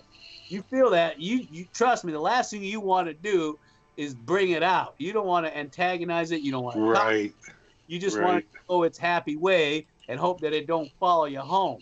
Because that's the concern is well, I got me a new family to hang out with. And that's all I need is somebody riding in the back seat all the way back home. And then actually, you know, causing a ruckus when we go to do videos. So, no, there's definitely something going on down in these mines. I don't care what anyone says. And yeah, Tommy knockers are real. I've seen them play tricks on me all day long. And I tell you what, once you appease them and you give them something, then they leave you alone. And it's funny how that works. And people are going to call me crazy, and I don't care. But I'll take you down in these mines. I'll leave you down there all day. You tell me what you think. Tell me you don't hear nothing down there. Yeah. We did get one of them on audio once. I did a video years and years ago. And it was one of the mines out in Good Springs area. And we had dropped down to I think it was about the 800-foot level, and we were pulling out limonite, secondary enrichment and limestone. And I remember hearing these weird sounds, so I turned the camera on and just sat there and panned back and forth in one of the open stopes. And I didn't see nothing, but I could definitely hear something. You can hear it on the audio track, and we have it on video. We put it up on YouTube. It's at the end of one of our videos. And it's odd enough that we found a dog down at the very bottom of this mine. I don't know how he got down there. And we tried to get him out, but he was so far down. I don't know how he got there. And so we tried and tried, but there's no way we could make it down there. And there's mold everywhere down there, too. It's nasty. So I think he eventually died down there, and I don't know what those sounds were. So who knows? Maybe it was the dog making noises, and it was just echoing through the stopes. So I don't know. Freaked me out, though. I tell you what. You really realize how fast you can move when you hear something. You're that far down. Right. I mean, you move real quick. I know that one video that you did where you opened up that little opening and you had the camera pointed in there and you saw that orb. Oh, yeah. That white orb.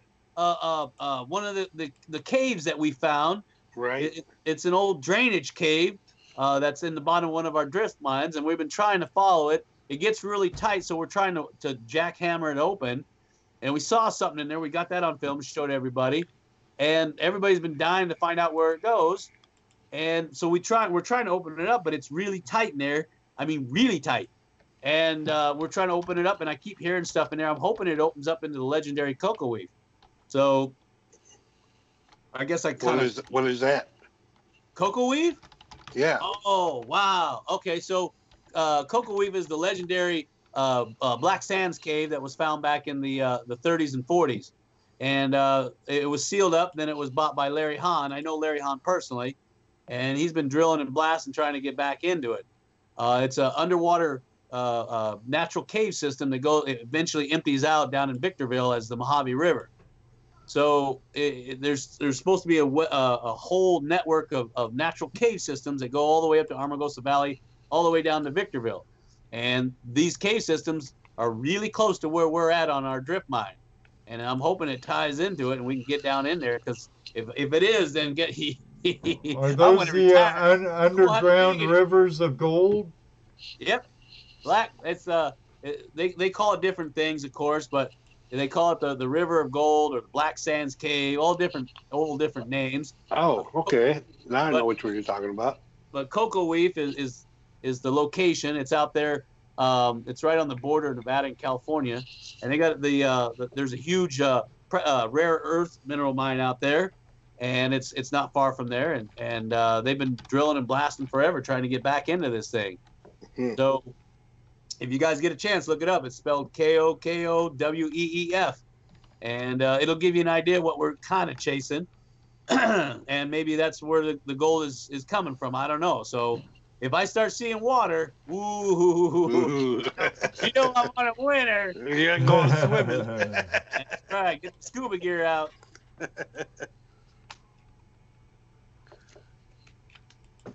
So let's see the question here. Thought I saw one here a minute ago. Somebody said send Slim in there.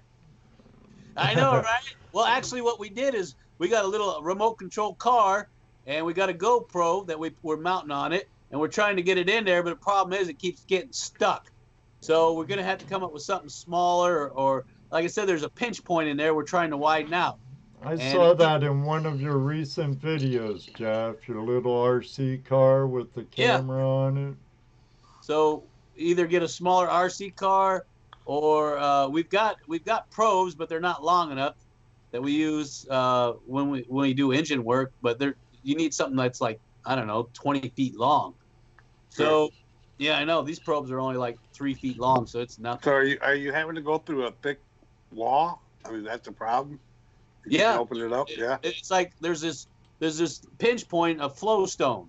So we know that it's a no-brainer that water was flowing through there. You can see the flow stone in there, and we got that on video. And we actually are digging out these little ammonites fossils in there, and the sand texture is different. Everything is different inside of these chambers, and it keeps going. But I gotta get through this little pinch point, and it's really tight in there, and I can't really load it and shoot it because it might bring everything down. So it's just slow going. Try to widen it out. All right. Okay. So you can't even blast down there, huh? No, well, we do micro charges, but to get this out, I'm afraid that it would bring all that soft material down, because there's hard layers of caliche, and then there's clay, and then there's powdery caliche that's it's calcium carbonate base, and it would come down lickety split on top of me if I tried to pop that with something too big. Right. So we're trying to use microchargers in there, but it's not working very well. So we're just gonna have to keep using the mini jackhammer to widen it out, and it's taking a lot of time. So people are like, why don't you do this? It's like, well, I'll sit down there and you do it. Yeah, I guess it really pays to be a geologist doing this hard rock mining. Yeah, you have to understand what you're chasing and why it's there. And even with all the information somebody can have, Mother Nature can always throw in something different. Right. And so there's been a lot of times I'm in looking at certain types of geological depositions and thinking, well, this doesn't fit any textbook that I've ever read. So I just store it away in my mental note, and I think, okay, I'll use that for later because I've never seen that before. And you're going to do that. You're going to come across stuff you've never seen. And it's like any profession. You're an expert at something, and you say, oh, crap, I've never seen that before. What the heck is that? Well, now you're more of an expert because you saw something different. You can never know it all. I guarantee it. Right. Oh, no, but you got to try.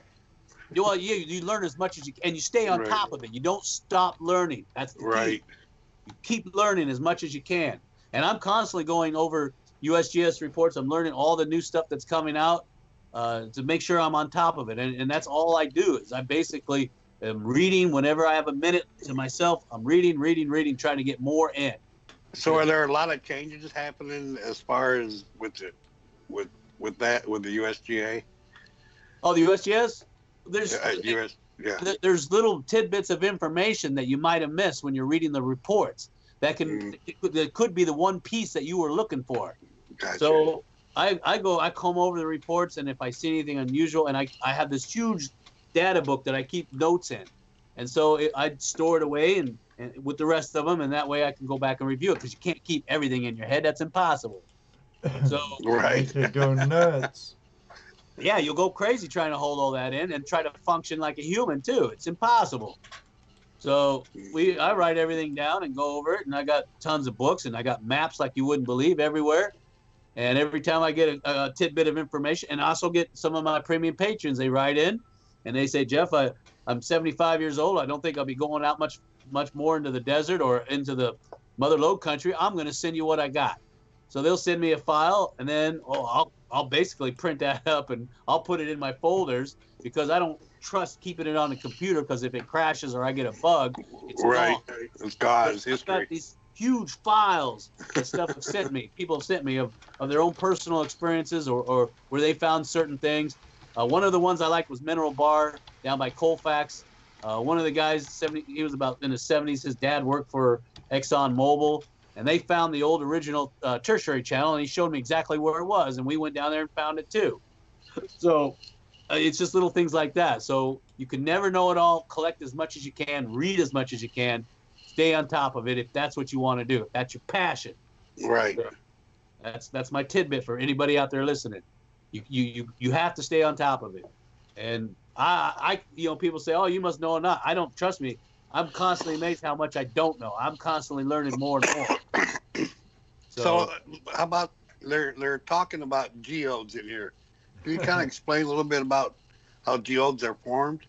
Well, geodes are formed. They usually are a sign of epithermal, of boiling.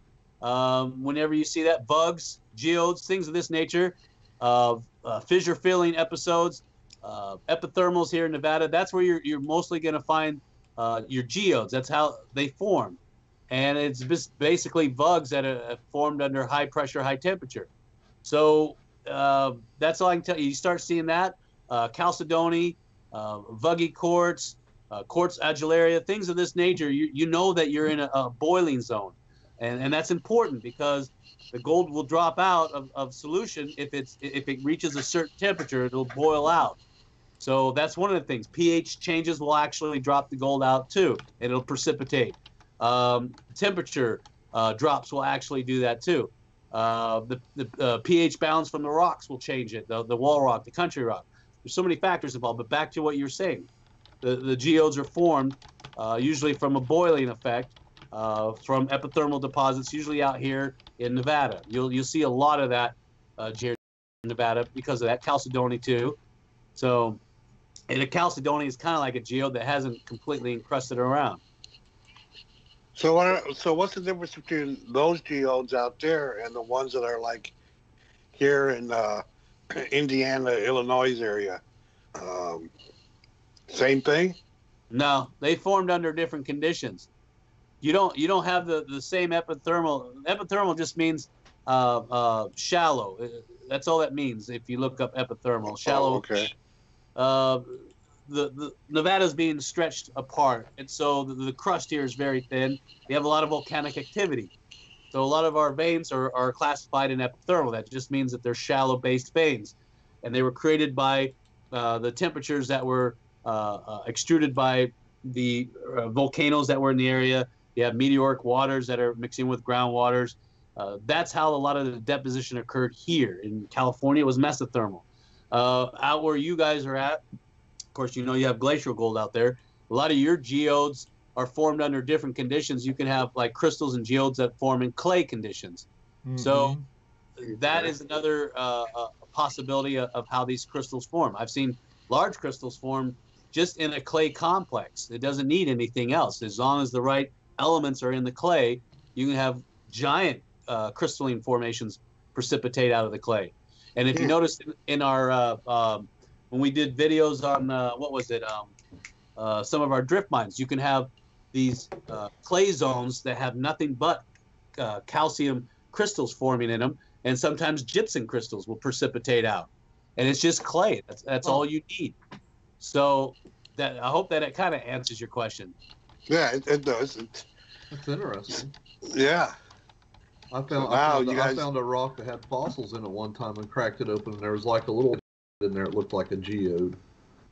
Yeah, you can have what's called replacement deposits going on that will actually, the mineralization will, like you see some of these ammonites, they look like they're made out of pyrite, of fine crystalline pyrite. And what's happening is secondary, or not secondary, but replacement deposits are occurring where the mineralization is replacing the organic material. And then you'll have little bugs in there and little pockets, especially if there's any organic material that was trapped in there in the sedimentary layers. Yeah, this was just a little pocket, and it was full like clear crystals with a little bit of red crystals at one end. Yep. I've seen that with Herkimer diamonds too. I've seen that in the formation of garnets up in northern Nevada. If you have the right type of clays, They'll solidify. The crystallines can grow up out of that, from that, all that sedimentary. It'd just be interesting to go out and find all that stuff, just like those guys in Colorado are going up in the mountains and finding smoky quartz and ammonite. Yep. That's nice? Pretty cool. That's pretty cool. Larry Engelhart says, I wonder if he was referring to the Gold Trail show we were on with Kevin Hoagland. Well, I remember that. That was up at Osceola. And what exactly? I'm trying to understand the reference to that, because something you were talking about. How far back? I'm not sure, because they're a little behind what's actually going on right between us. Right.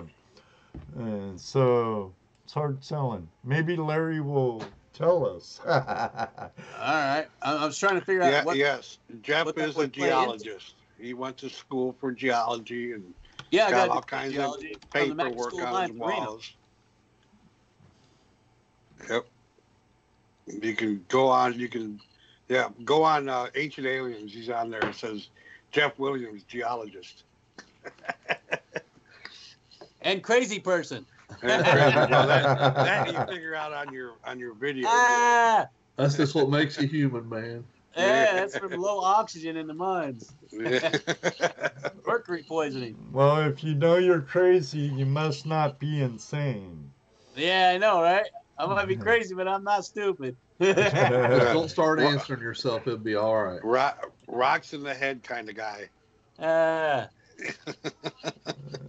For anyone being our lifestyle, you have to have a few rocks bouncing around in there, huh? Yep, it does help. So, with you all doing the hard rock mining and being out in the desert, do you? I'm sure you find a lot of arrowheads out there, or is that something you don't look for, or you do look for? We have found areas where they were doing the chippings, the mapping of the material, jasper. Usually it's jasper. Right. And we found caves in the limestone where you could see that they had these areas set up to where they were chipping them out. And we found a few of them, but it just, I don't know, it just doesn't do anything for me. I found, indigenous stuff.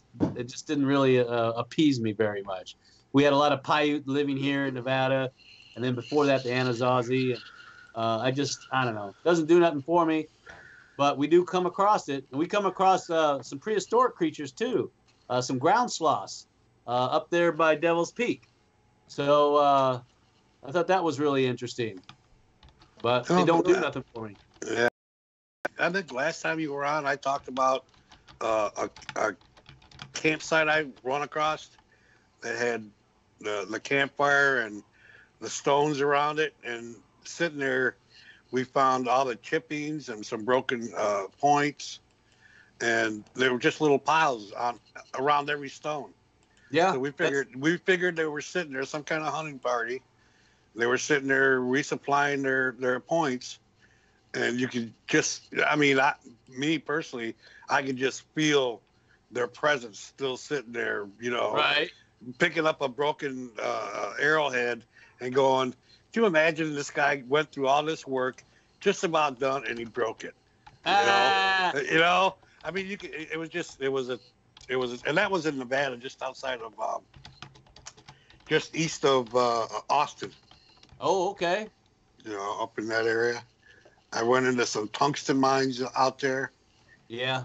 That was a trip. I think those were being done during the 30s. Yep. During the 30s. Then after that was the big uranium push. Okay, yeah. What was really cool about that place is their hot springs bathtub that they had built. There was hot springs out in that area. Right. They had one of the shacks that was